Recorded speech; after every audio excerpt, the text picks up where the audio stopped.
યુનેસ્કોની અમૂર્ત ધરોહરની યાદીમાં દિવાળીના તહેવારનો સમાવેશ થતાં જિલ્લા કલેક્ટરશ્રીની ઉપસ્થિતિમાં છોટાઉદેપુરના પૌરાણિક જાગન્નાથ મહાદેવ મંદિર ખાતે 500 દીવડાઓ પ્રજ્વલિત કરી ઉજવણી કરાઈ। ભારતીય સંસ્કૃતિનો સૌથી મોટો અને મહત્વપૂર્ણ પર્વ દિવાળીને વૈશ્વિક સ્તરે એક મોટી ઓળખ મળી છે। સંયુક્ત રાષ્ટ્રીય સંસ્થા યુનેસ્કો એ દિવાળીના તહેવારને પોતાની અમૂર્ત સાંસ્કૃતિક વિરાસતની યાદીમાં સામેલ કરી દીધો છે। આ ઐતિહાસિક નિર્ણય દિલ્હી સ્થિત લાલ કિલ્લામાં આયોજિત યુનેસ્કોની બેઠક દરમિયાન લેવામાં આવ્યો હતો। આ નિર્ણય માત્ર ભારત માટે જ નહીં પરંતુ સમગ્ર વિશ્વ માટે આનંદ અને ગૌરવનો વિષય બન્યો છે।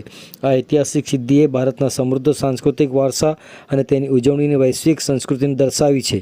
આ સિદ્ધિને યાદગાર બનાવવા માટે છોટાઉદેપુર જિલ્લાના કલેક્ટર શ્રી ગાર્ગી જૈનની ઉપસ્થિતિમાં છોટાઉદેપુર જિલ્લાના પૌરાણિક જાગન્નાથ મહાદેવ મંદિર ખાતે 500 દીવડાઓ પ્રજ્વલિત કરવામાં આવ્યા હતા। ઉલ્લેખનીય છે કે માનનીય વડાપ્રધાન શ્રી નરેન્દ્રભાઈ મોદીના નેતૃત્વ હેઠળ ભારત સરકારે હંમેશા ભારતના સાંસ્કૃતિક વારસાને વૈશ્વિક ઓળખ અપાવવા માટે સાર્થક અને સતત પ્રયાસો કર્યા છે। આ પ્રયાસોના ફળસ્વરૂપ જ આજે વિશ્વ ફલક પર આપણી પરંપરા, સંસ્કૃતિ અને ઉત્સવપ્રિયતા સમગ્ર વિશ્વ મંચ પર પ્રભાવક રીતે પ્રગટ થઈ છે।